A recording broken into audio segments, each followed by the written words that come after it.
Donc, bonjour à tous et à toutes. Mon nom est Julie Marcotte, je suis déléguée pédagogique pour les éditions CEC. C'est moi qui vais être votre animatrice aujourd'hui pour vous présenter cette nouvelle collection qui est Épopée, donc Épopée au 2e cycle en univers social. Alors, je vous présente mon collègue Claude Gauthier, qui va être avec vous aujourd'hui au clavardage. Alors, si jamais vous avez des questions en lien avec la collection, Claude est en mesure de vous répondre donc, tout au long du webinaire et soyez sans crainte. Si vous voyez que ça va trop vite avec le webinaire, vous allez recevoir la vidéo du webinaire là, par la suite dans le courant de la semaine. Alors, ça va, Claude, je peux commencer? Juste avant, vous voyez la barre de travail de Teams dans laquelle, qui est située au centre, là. S'il vous plaît, désactivez votre caméra qui est la première, je pense que c'est le premier ou deuxième icône vers la gauche, puis votre micro également qui est le troisième. Puis si vous désirez clavarder avec moi, c'est le deuxième icône à partir de la droite. Donc, vous pouvez l'activer, puis je pourrai répondre à vos questions de toute façon à la fin de la présentation de Julie. On va avoir une période de questions orales. Donc c'est ça. Parfait.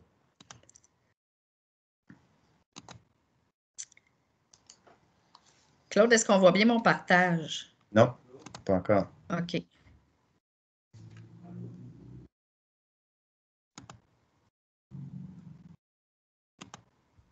Ça ne sera pas bien long. Pas de problème. Oui, j'y arrive.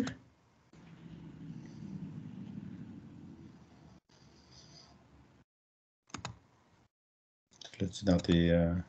Oui. Voilà. Excellent. Attends. Parfait. Attends.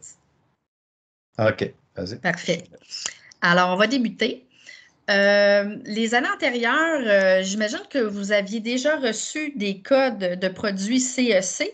Donc, ce que vous receviez auparavant, c'était un code enseignant, un code d'activation enseignant et 30 codes d'activation élèves, donc pour vos 30 comptes élèves. Donc, on a voulu vous simplifier la vie, évidemment, cette année. Donc, en début d'année, fort probablement que vous avez reçu cette formule-là de courriel de la part de CEC, donc pour vos codes d'activation.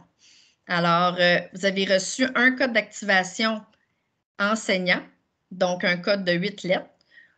Pour aujourd'hui, donc, ce qui nous intéresse, c'est pour la collection Épopée. J'ai choisi 4e année. On a l'accès enseignant. C'est un web 1 an, quantité 1, avec la date d'expiration.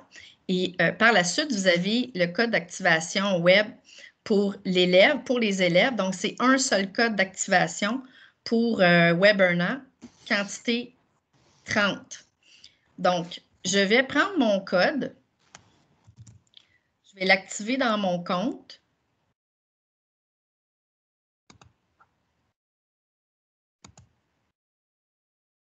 Donc, j'accède à ma bibliothèque. Donc, on voit ici, c'est marqué « Bienvenue sur ma zone CEC ». Vous avez votre code d'activation qui vous permet d'activer votre contenu numérique des éditions CEC. Alors, je fais OK. Ma bibliothèque est vide, donc je vais dans le petit plus en haut à droite et je vais ajouter mon contenu. Donc, je commence par mon code d'activation enseignant. Donc, je vois évidemment mon cahier, mes reproductibles, la ligne du temps, donc toutes mes ressources pour l'enseignant. Je fais continuer. Je fais accepter les termes et conditions. Je fais ajouter. Julie, je m'excuse, mais ton partage est activé toujours sur ton code d'activation. Actuellement, on ne voit pas ton écran du cahier. Tu dois départager ton code et repartager ton cahier. Je suis désolée, je t'ai rendu un peu trop loin. Est-ce que c'est départagé? Oui. Okay. Là, juste à repartager ton cahier. Oui, tout à fait.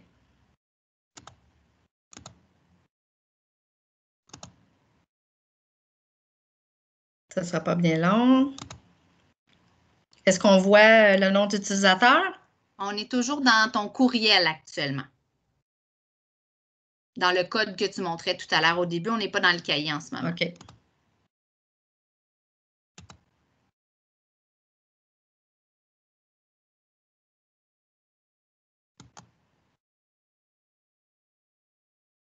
Est-ce que ça va comme ça? Voilà. OK, parfait. Donc, j'ai rentré mon code d'activation enseignant dans ma bibliothèque dans le petit plus en haut, à droite. Je vais rentrer mon nom d'utilisateur, donc pour confirmer par mesure de sécurité.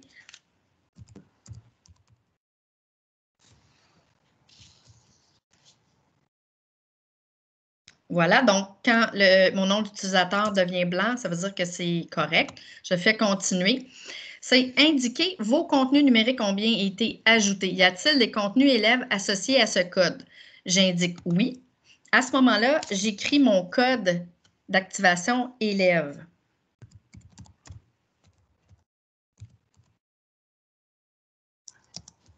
Je fais soumettre.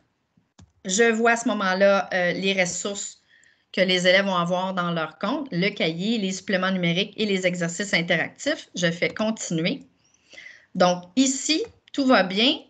Créer un nouveau groupe pour associer ces contenus. Je fais continuer. Je vais créer un nouveau groupe. Donc, mon groupe, c'est classe 404.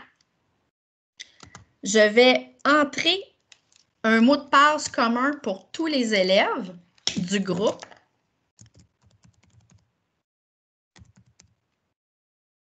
Je fais soumettre.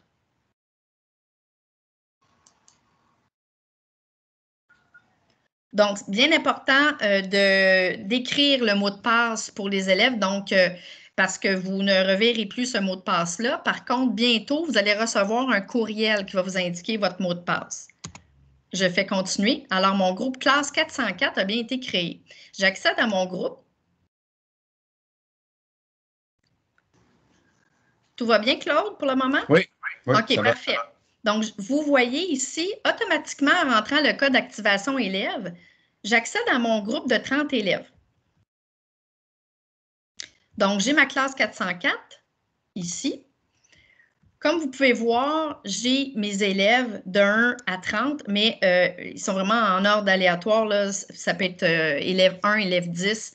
J'ai le nom d'utilisateur pour l'élève. Je peux faire « Éditer », changer le nom. Donc, je peux marquer, disons, Alice Tremblay. Je peux changer le nom d'utilisateur ou tout simplement utiliser celui qu'on m'a donné. Je peux changer aussi le mot de passe, mais comme j'ai mis un mot de passe commun, je n'écris rien. Je fais « Appliquer » et vous allez voir, on devrait voir Alice. Donc, Alice Tremblay est ici. Par la suite, c'est dans le courant de l'année, si vous voulez retirer un élève qui quitte l'école, vous faites tout simplement « Retirer ». Donc, on vous demande si vous voulez vraiment retirer cet élève-là du groupe. Je fais « Oui ». Donc, à ce moment-là, il vous reste encore, vous avez 29 comptes. Je pourrais rajouter, créer un compte élève dans le petit plus ici en haut. Je pourrais rajouter un autre élève à ce moment-là, créer un autre compte. Par la suite, ici, dans mon menu à gauche, j'ai ma gestion des groupes.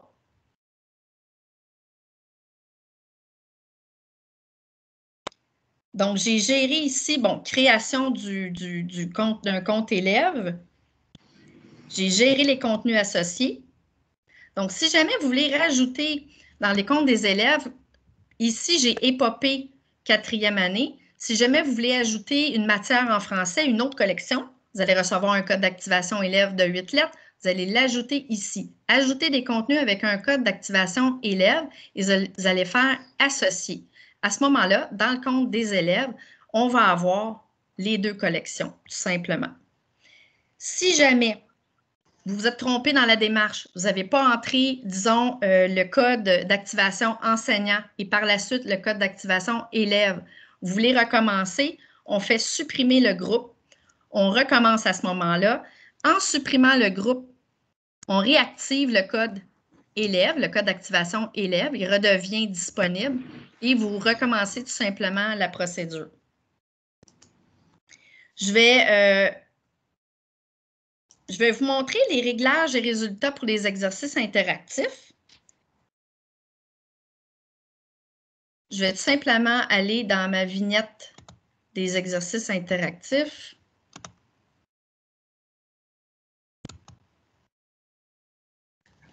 quitter le tutoriel. On fait oui.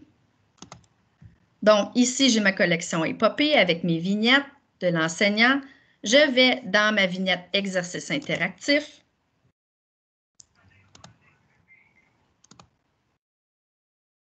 Je viens choisir mon groupe. Il y a les deux petits bonhommes ici avec le plus. Je choisis mon groupe. Je choisis ma classe 404. Je fais OK. Je clique. Quitter le tutoriel. J'accède ici à mon chapitre 1 avec mes unités et mes réglages pour les exercices interactifs. Alors, dans mes réglages, je viens ici voir les réglages. Exemple, pour l'unité 1 à 4, j'ai ici un petit cadenas. Si mon cadenas est ouvert, c'est que mes unités 1 à 4 sont ouvertes pour les élèves.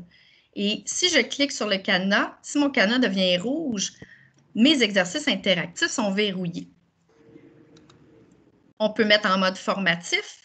Alors, à ce moment-là, l'élève a accès, évidemment, à plusieurs essais. On a à ce moment-là accès à la théorie et au corrigé. Et si j'appuie et je mets en mode sommatif, donc un seul essai, vous pouvez voir que l'élève n'aura pas accès à la théorie et au corrigé.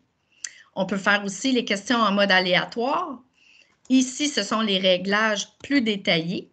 Donc, pour mes exercices, un petit peu qu'est-ce qu'on a vu tout à l'heure au niveau visuel avec les petits icônes, je peux mettre verrouiller manuellement, je peux déverrouiller, je peux faire aussi un déverrouillage automatique avec une date de début, une date de fin, le mettre en mode formatif ou sommatif avec un nombre d'essais qui me convient. Normalement, vous pourriez mettre 3 essais. Automatiquement, ça indique 10 essais.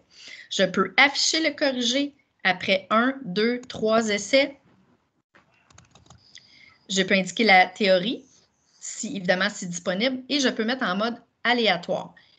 Quand on a, bien évidemment, il faut toujours faire appliquer pour pouvoir activer là, ce qu'on a coché. Par la suite, j'ai les résultats. Je peux exporter en format Excel les résultats des élèves. Je peux réinitialiser les résultats. En fait, s'il y a un élève auquel vous voulez qu'il refasse les exercices, on peut réinitialiser à ce moment-là et tout effacer pour les résultats. Et pour les questions, très important de cocher une seule unité, sinon ça ne fonctionnera pas. Je coche une unité, je peux aller sélectionner les questions, les exercices interactifs là, auxquels je ne veux pas que les élèves aient accès. Et de la même façon, je peux les remettre actifs et je fais appliquer. Claude, est-ce qu'il y a des questions? Non, ça va bien pour l'instant. Ça va bien, parfait. Je peux consulter hors groupe, donc si je ne veux pas être nécessairement, je veux consulter les résultats, mais je ne veux pas être nécessairement dans un groupe, je peux consulter ici, consulter hors groupe.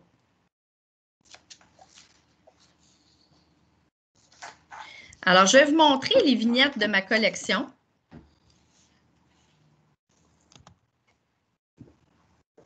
Donc, ici, évidemment, bon, vous aurez le cahier corrigé de la collection.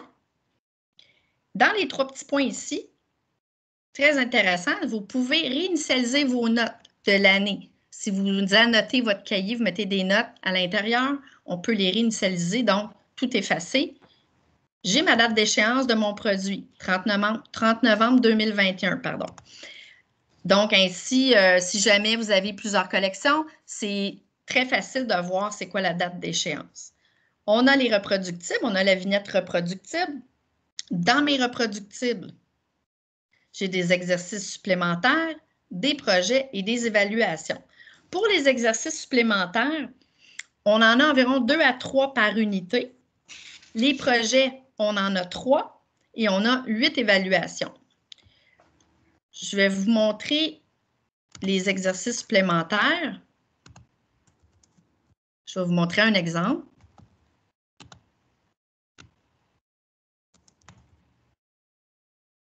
Je ne sais pas si on voit bien.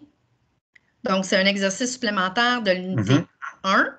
Donc, vous voyez, là, c'est des petites questions là, vraiment rapides, très simples.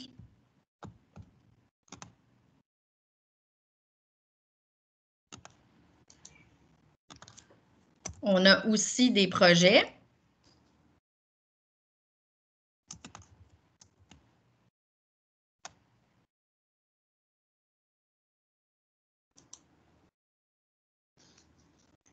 Donc, ça vous permet là, de faire des petits scénarios là, avec les élèves.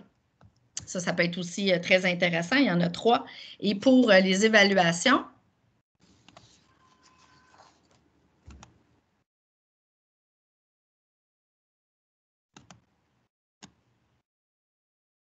dans ce cas-ci, c'est pour les unités 1 à 4.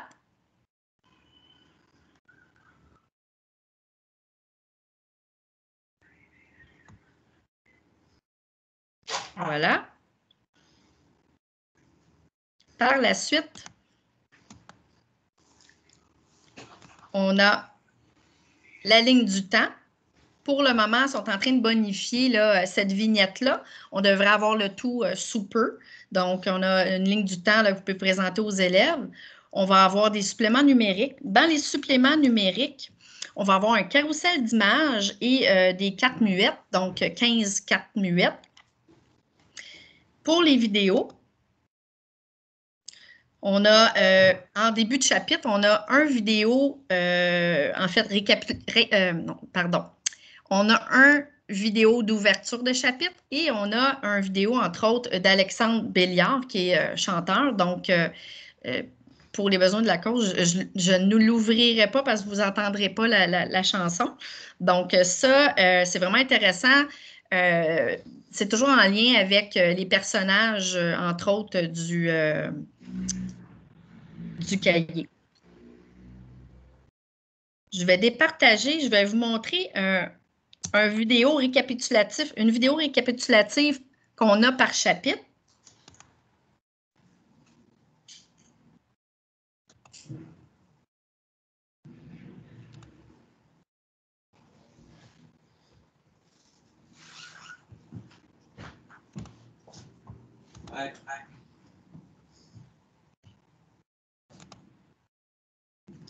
Claude, est-ce qu'on voit le vidéo? Non? Non, pas encore.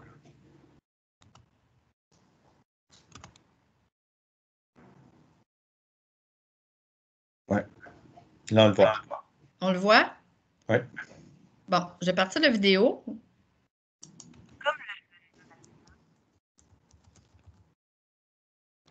On n'entend pas. Ah, le son.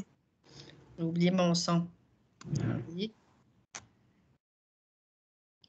Je repartage.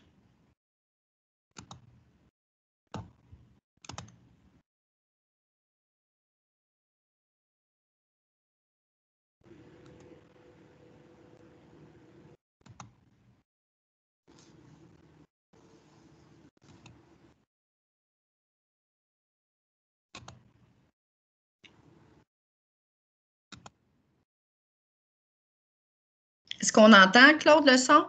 Non. De toute façon, tu peux faire jouer la vidéo pour qu'on puisse avoir une idée, mais ils vont l'avoir éventuellement dans leur compte. Là. Oui. Donc, c'est pour te montrer un petit peu, c'était le récapitulatif de... OK, je vais tenter à nouveau. Aussi, tu as été guidé par des Iroquoiens qui t'ont fait découvrir leur société tout au long du premier chapitre de ton cahier d'apprentissage. Avec Dekanawida, tu as découvert les origines anciennes des Iroquoiens qui remontent à l'arrivée des premiers humains au Québec il y a environ 10 000 ans. Hiawatha t'a aidé à situer leur territoire dans la région des Grands Lacs et dans les basses terres du Saint-Laurent. Oshasteguin t'a parlé des ressources naturelles de ce territoire qui est propice à l'agriculture. Gandiactu. Claude, est-ce qu'on entendait le son? Oui, on entendait. Oui, OK. Oui. Bon, voilà, donc c'est... je pense qu'on a une idée de ce qu'ils vont avoir. Comme... Parfait. Donc, je vais retourner dans mon cahier. Claude, est-ce que tu vois mon partage? Non. J'y arrive. Voilà. Oui. Parfait. Donc, c'était, bon, les vidéos. Donc, on a évidemment 2 chansons par cahier. Voilà. Et une vidéo récapitulative par chapitre que je viens de vous montrer. C'est un exemple d'épopée 3, mais vous allez en avoir plusieurs, là, autant pour épopée 3 que épopée 4. Donc, par la suite, on a les pistes audio. Donc, les pistes audio, c'est vraiment chacun des personnages. On a une piste audio en ouverture de chacun des chapitres et une piste audio pour chacun des personnages que je vais vous montrer un petit peu plus loin. Donc, on entend vraiment le personnage se présenter. Donc, évidemment, ces pistes audio-là sont indexées au cahier. Je vais vous le montrer tout à l'heure. Et nécessairement, c'est un personnage porteur qui raconte une époque et qui présente, évidemment, chacune des unités. Les activités TNI, je ne peux pas vous en présenter, sont en train de les bonifier, donc elles vont être prêtes là, très, très bientôt. Et on a les exercices interactifs. Dans les exercices interactifs, ce qui est intéressant, je vais vous montrer unité 1 à 4. Donc, on a rajouté une belle modification au niveau des exercices. Donc, on a rajouté la petite étoile ici. Je vais vous montrer à quoi sert l'étoile. Et évidemment, vous ne l'entendrez pas, mais on a vraiment des sons qui sont vraiment intéressants, puis un petit bravo là, quand on réussit la question. Donc, ici, bon, Jacques Cartier a fait des voyages en Amérique. Je vais indiquer. Donc, l'élève indique sa réponse, appuie sur le petit crochet. Et on voit un petit bravo avec évidemment, il y a un petit son là, qui vient avec ça. Donc, c'est vraiment intéressant puis c'est encourageant pour les élèves. On passe à la question suivante. J'ai encore réussi ma question. Donc, on voit ici que l'étoile se complète au fur et à mesure que l'élève va réussir les questions. Donc, ça, c'est vraiment, là, c'est ce qu'on a ajouté aux exercices interactifs. Par la suite, je vais revenir à mon cahier corrigé.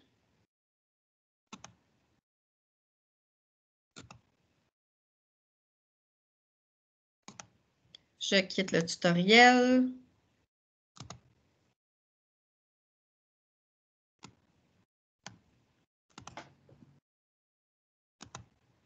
On voit bien mon cahier, Claude? Oui.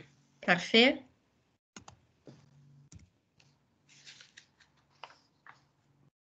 Donc, je vais vous présenter, ce ne sera pas bien long, je vais vous présenter la table des matières.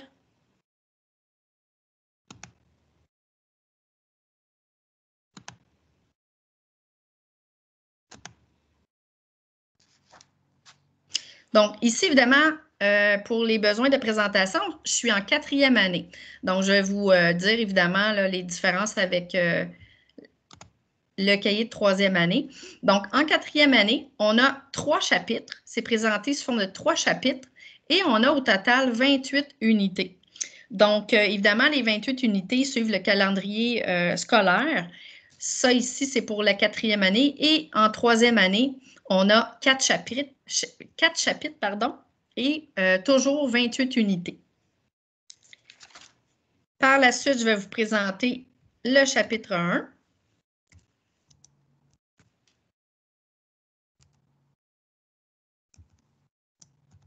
Je vais rapetisser. Je vais me mettre en mode 2 pages. Donc, je vous présente évidemment une ouverture de chapitre. Donc, pour chacun des chapitres, chacun des 3 chapitres, on a une ouverture de chapitre qui est présentée sous forme de grande illustration.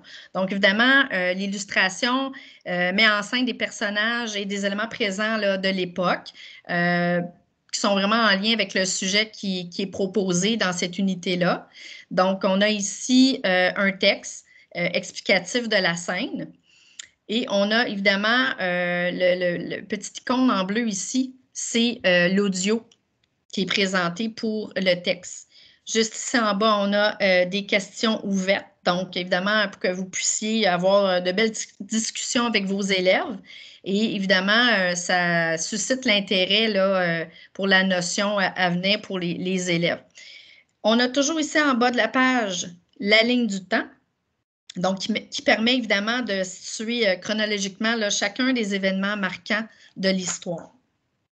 Je vous amène à la page 22. dans l'unité 1, alors, chaque début d'unité commence avec un personnage porteur de l'époque. Alors, ce personnage-là, il sert d'introduction aux notions qui vont être vues dans l'unité.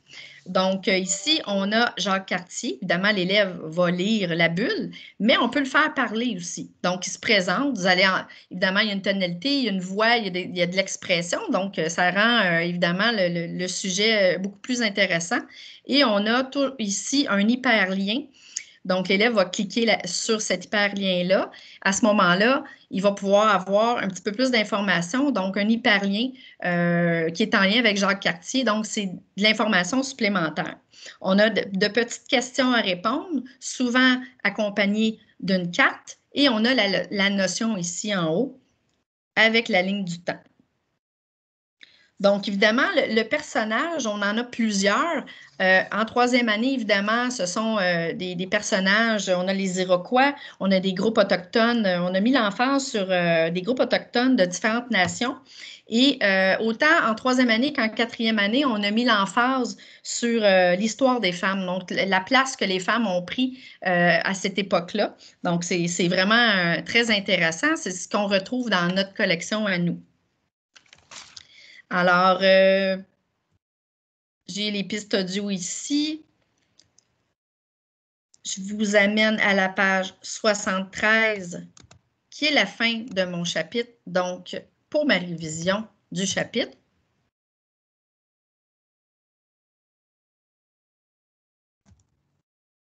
Donc, à la fin du chapitre, on retrouve la révision. Je vais agrandir ma page pour vous le montrer. Donc, c'est une révision, évidemment, sous forme d'activité synthèse. Et on a toujours ici, vous avez l'icône des exercices interactifs qui sont en lien avec la notion qui est présentée dans cette page-là. Donc, on voit ici unité 9 à 12. Donc, ma révision est ici. Vous voyez, c'est vraiment là, il y a des sous forme de petits jeux. C'est pas trop long. C'est assez court, donc ça rend quand même là, la notion intéressante, puis c'est pas trop long pour les élèves non plus. Par la suite, donc, ça vous donne une idée d'un chapitre et du type d'unité. Je retourne dans ma barre d'outils. Je vais prendre une page.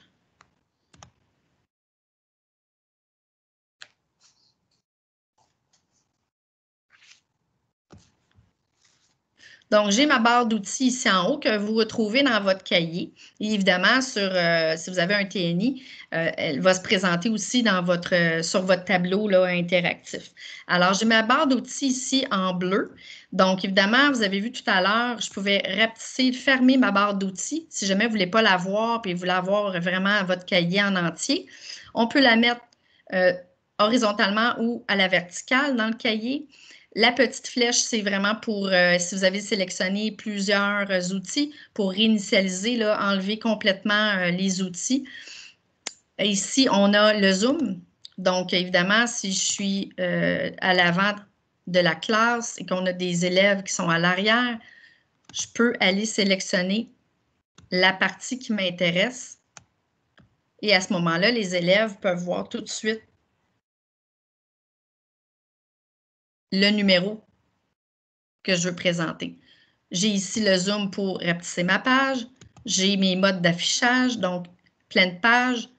Vous avez le mode une page, mais évidemment, c'est plus petit. Puis on a le mode 2 pages, qui est très intéressant aussi pour présenter les grandes illustrations là, en début de chapitre. J'ai une boîte de texte que je peux faire apparaître et écrire du texte dans ma page.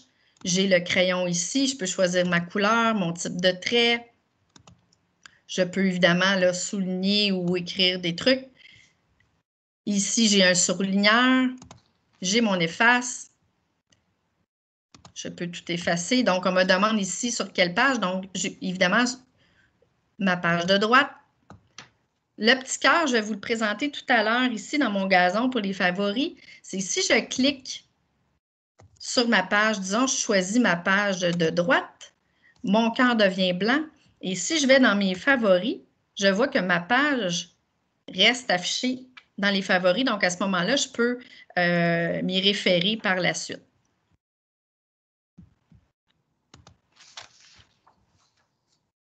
Ici, les petits bonhommes avec le plus, c'est pour accéder en fait, pour pouvoir accéder au cahier des élèves et pouvoir corriger à même les cahiers. Donc, entre autres, pour la correction à distance, si jamais on retourne en classe virtuelle. Et ici, pour ajouter, je peux ajouter un texte, donc sous forme de post-it, disons. Je vous donne un exemple. Je peux choisir mon post-it vert. Si je clique sur note privée, à ce moment-là, les élèves ne pourront pas voir ma note si jamais je partage mon cahier avec les élèves. Je fais enregistrer. Disons, page de droite, le petit post-it est dans ma page de droite. Je peux le bouger et à ce moment-là, il reste dans ma page. Je vais vous présenter ici. Donc, si jamais je suis au tableau et que je ne veux pas oublier ma note, je peux cliquer dessus et avoir une petite note à présenter aux élèves. Par la suite, je peux ajouter un lien, un enregistrement audio ou un document là, que vous aurez préparé dans vos documents personnels. Claude, ça va bien? Est-ce qu'il y a des questions? Non, pas pour l'instant. Parfait. Donc, voilà. Alors, je suis rendue ici dans mon petit gazon. Donc, évidemment, j'ai accès à ma table des matières. Donc, la table des matières de chacun des chapitres. J'ai mes favoris. J'ai mon corrigé. Je peux masquer mon corrigé. Je peux mettre une réponse à la fois ou toutes les réponses. Ressources et reproductibles. Donc, ici, on voit qu'il y en a 8 qui sont en lien avec cette page-là. Donc, si jamais je veux voir les ressources et reproductibles, je les ai tous ici en format PDF et format Word. Voilà. Donc, par la suite, ici, en haut à droite, c'est pour mettre mon mode plein écran. Vous avez un petit tableau blanc. Donc, vous pouvez faire des projets avec ce tableau-là. Vous pouvez écrire sur le tableau. Je peux évidemment ajouter d'autres tableaux. Ici, avec le petit plus, donc je peux faire plusieurs projets. Donc, avec évidemment un titre. Voilà. Donc, je peux avoir accès à tous mes tableaux, puis les garder actifs, évidemment, pour certaines présentations. Ici, le petit point d'exclamation, c'est si jamais vous voulez signaler une erreur, un problème technique, vous pouvez inscrire votre message et à ce moment-là, vous faites envoyer. Vous devriez avoir une réponse là, assez rapidement là, du support technique ou de votre délégué. Ici, on a une petite cloche. Ce sont toutes les notifications que vous recevez de notre part, donc de CEC. Donc, quand vous avez un petit point rouge, c'est que vous avez une notification qui n'a pas été lue. Alors, ça fait le tour là, du gazon et de la plateforme. Claude, ça va toujours bien? Oui, je n'ai pas de questions. Je suis Parfait. Alors, je vais vous présenter notre nouveauté durant la pandémie. Donc, depuis le mois de mars, on a eu beaucoup de demandes pour le partage des reproductibles et des vidéos. C'était vraiment pas évident pour les enseignants. Vous deviez partager via un portail sécurisé, etc. Classroom, c'était un petit peu, c'était assez laborieux. Là, on vous a vraiment rendu la vie plus facile. Et cette année, ça devrait être vraiment plus agréable de partager les reproductibles. Alors, je vais dans mes reproductibles.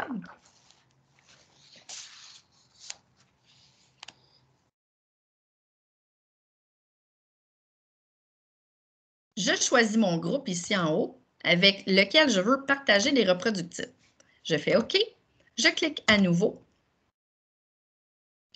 Bon, disons que je veux partager des exercices supplémentaires. Vous voyez ici le petit rond qui est apparu dans mes fiches. Donc, je vais cliquer tout simplement sur ma fiche. Vous voyez qu'elle disparaît.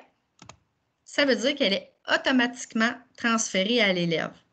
Si je veux enlever départager ces repros-là avec les élèves dans leur compte. Je clique dessus et automatiquement, c'est fait. Les élèves n'ont plus accès. Comment c'est présenté aux élèves? Dans leur compte, tout simplement, ils vont recevoir une vignette reproductible. Ils vont cliquer dessus et ils vont recevoir ces 2 repros-là. En fait, les reproductibles que vous aurez partagés, ou c'est le même procédé pour les vidéos. Donc, nous sommes rendus à notre nouveauté, la visioconférence.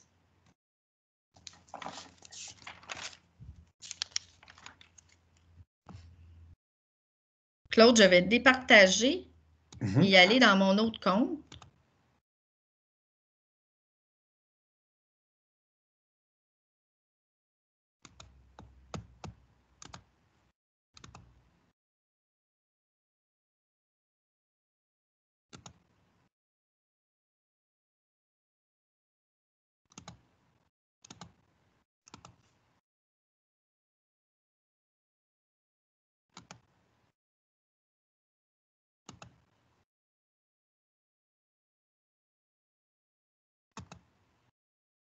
Est-ce que tu vois mon partage d'écran, Claude? Oui.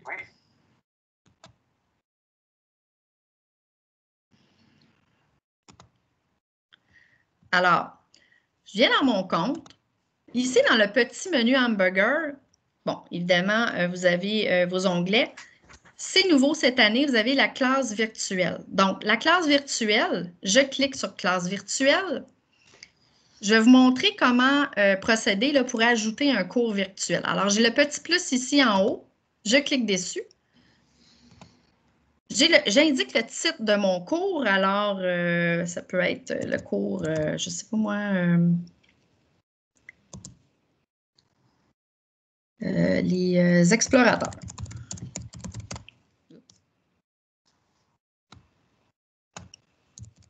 Voilà. Je peux mettre une description, c'est facultatif. Quand, évidemment, il faut préparer le cours au moins 1 heure à l'avance pour le moment. Très bientôt, vous allez pouvoir préparer votre cours à 5 minutes d'avance. Donc, j'indique l'année, le mois, le jour et l'heure. Durée, ça peut être 1 heure, ça peut être 2 heures, etc. Et je choisis le groupe avec lequel je veux faire ma classe virtuelle et je fais « Créer » tout simplement.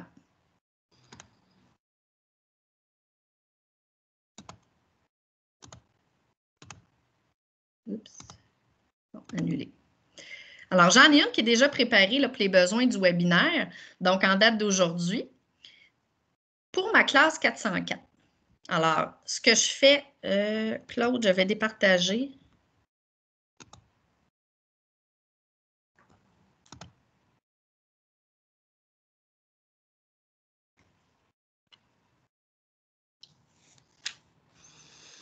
Tu vas démontrer le webinaire à partir de rejoindre? Oui.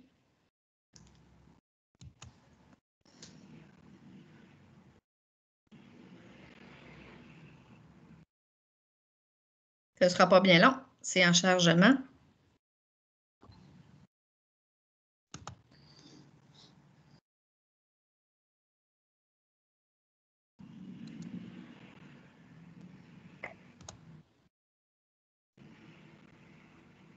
Il faudrait que tu repartages, parce qu'on te voit toi, on ne voit pas ta...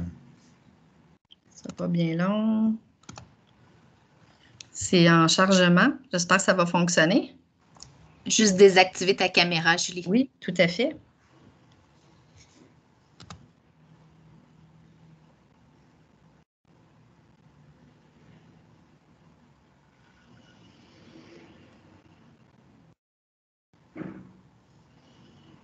Je pense qu'il faudrait que... Parce que... tu actualises parce que je pense qu'il tourne oui. dans le ton. Oui.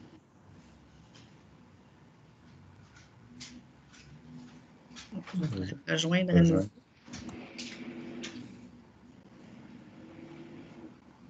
Voilà. Je ferme mon micro. On me voit bien?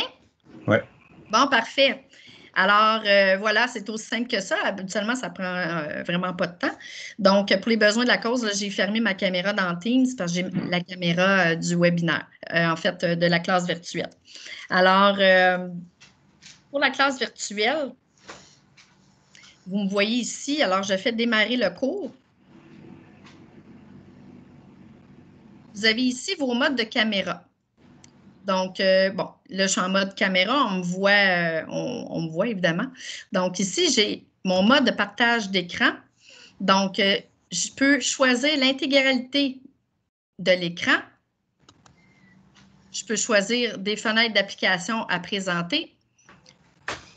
Et ici, présenter mes onglets là, qui sont ouverts là, dans Chrome. Je peux les partager. Là, je ne partage pas. Vous avez ici « Mettre en sourdine ». Ceux qui l'ont déjà expérimenté dans Zoom, disons, les élèves ont le plein contrôle de leur micro. Donc, ici, vous pouvez mettre les élèves en sourdine. Donc, vous avez le plein contrôle des micros des élèves et vous pouvez évidemment choisir un des élèves qui pourra avoir, disons, par exemple, la parole. Vous avez votre nombre d'élèves ici en haut. Ici, là, j'en ai pas. Voyez-vous, j'ai 0 élèves sur 11 qui sont en ligne. Je peux rechercher un élève ici dans ma liste. Je peux trier aussi mes élèves par ordre alphabétique. Je peux trier par groupe. Donc, je vais avoir mes élèves ici là, à droite. J'ai mon micro ici en bas. J'ai ma caméra. J'ai le mode clavardage.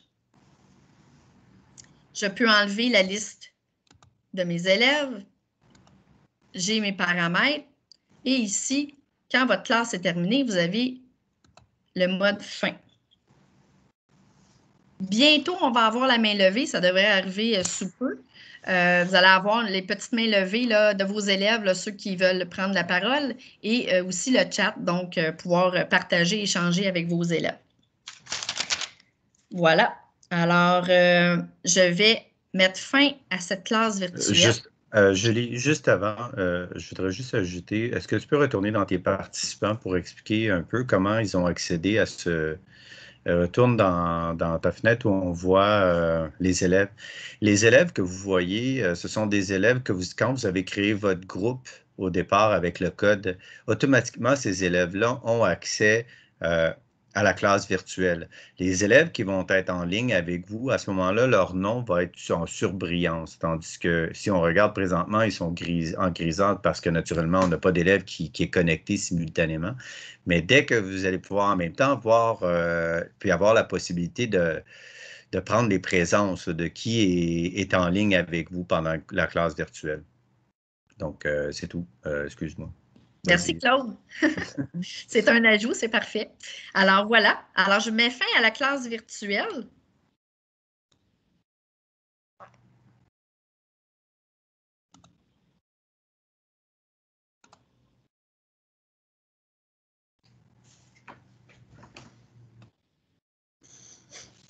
Claude, est-ce qu'on me voit?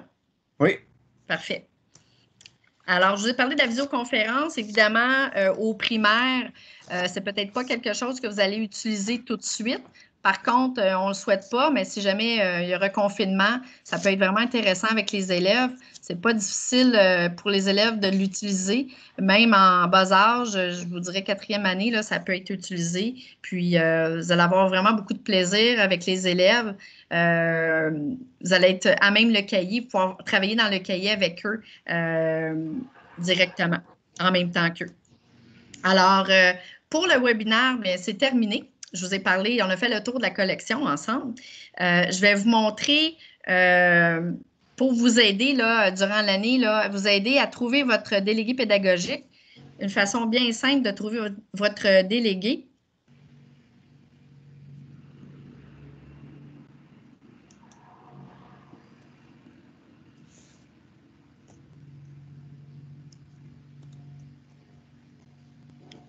Ça ne sera pas bien long, Claude.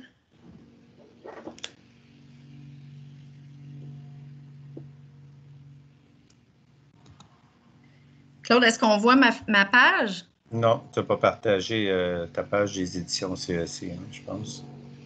Et voilà. Donc, je suis sur le site des éditions CEC. On voit bien ma page, Claude? Oui.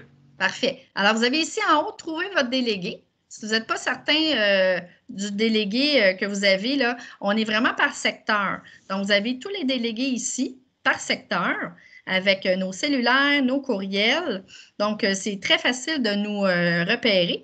Évidemment, on est là pour répondre à vos questions durant l'année, que ce soit pour vos comptes, comment procéder avec la classe virtuelle. Donc, on est là et on est disponible pour vous.